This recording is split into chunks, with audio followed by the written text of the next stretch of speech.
فيديو اليوتيوبر سبيد المنافي للآداب العامة، وإليكم التفاصيل يا أصدقائي.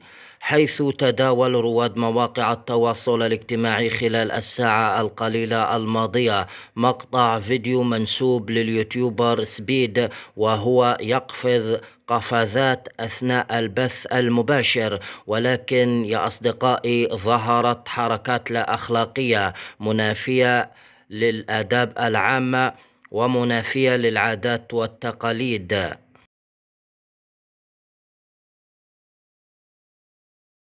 سبيد دارين وتنكز شخصية معروفة على منصات التواصل الاجتماعي، ويقدم فيديوهات وبث حي لألعاب الفيديو على منصات مختلفة، ولديه الملايين من المتابعين حول العالم.